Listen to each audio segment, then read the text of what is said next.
Kurt Volker is a former U.S. ambassador to NATO and a former U.S. Special Envoy for Ukraine negotiations. He joins us now from Warsaw. Kurt, thanks so much for being with us here on Al Jazeera.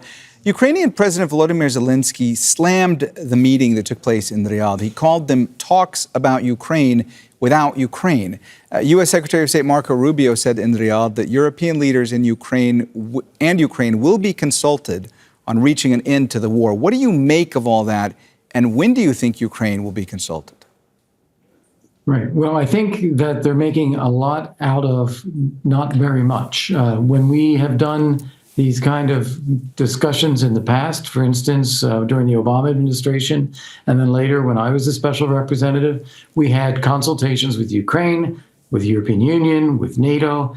We had bilateral meetings with Russia, and we continued that process. That's exactly what the Trump administration is doing now.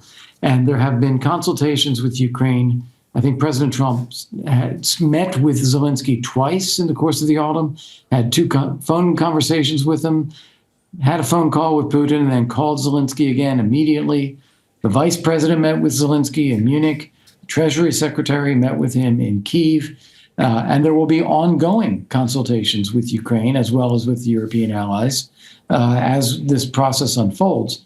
And the whole point of today's meeting in Saudi Arabia was to have a first step to see whether it is possible to make any progress with Russia on getting them to stop the war. I personally doubt it. I think that, or at least I doubt that there will be an agreement. I think it's possible to get a ceasefire. But I am very skeptical that there can be any agreement with Russia, precisely because of the maximalist objectives that Russia has of eliminating Ukraine as a sovereign state. No one's going to agree to that. All right. And so it is. Go ahead. No, go ahead. Go ahead, Kurt. Well, I was just going to say, it is possible we could end up in a situation where you have a ceasefire, but then no further agreement, and we end up having to put in place mechanisms to deter future Russian aggression.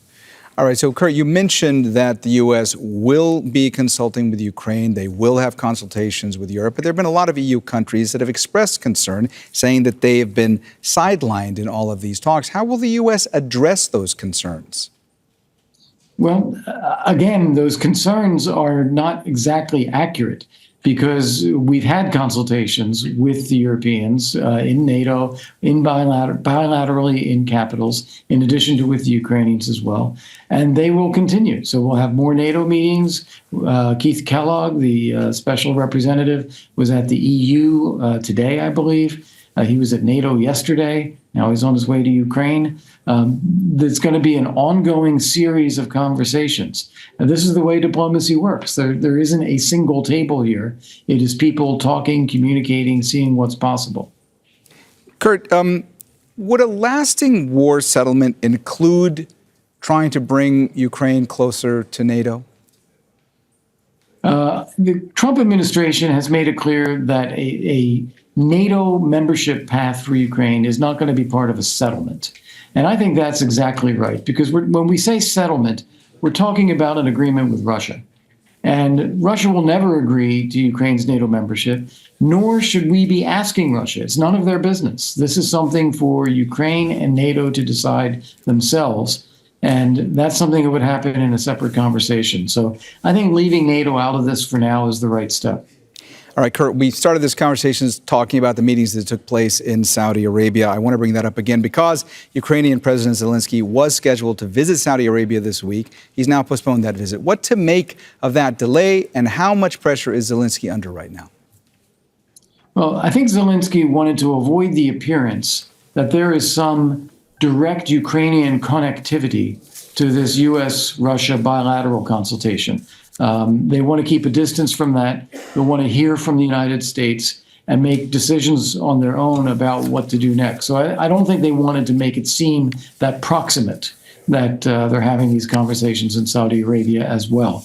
I think there will be, after this, an opportunity for the American teams, General Kellogg coming from Ukraine, and the Marco Rubio, Waltz, and Witkoff delegation coming from Saudi Arabia, to go back to Washington, consult, brief President Trump, get his decision on next steps, and see where we go from there. I think President Trump is trying a combination of warnings of further sanctions and continued pressure and escalation if Putin doesn't stop the war, and carrots if he does stop the war. And I think he's going to continue that effort for a little bit still to see if he can make any ground. But as I said, I'm skeptical that Putin is going to actually agree to anything reasonable, which means we're in a situation of pressuring Putin through economic means, through continued support for Ukraine, to get him to the table. And he may never come. All right. Kurt Volker, former U.S. ambassador to NATO and former U.S. Special Envoy for Ukraine negotiations. Thanks so much for joining us on Al Jazeera. Pleasure. Thank you. Make sure to subscribe to our channel to get the latest news from Al Jazeera.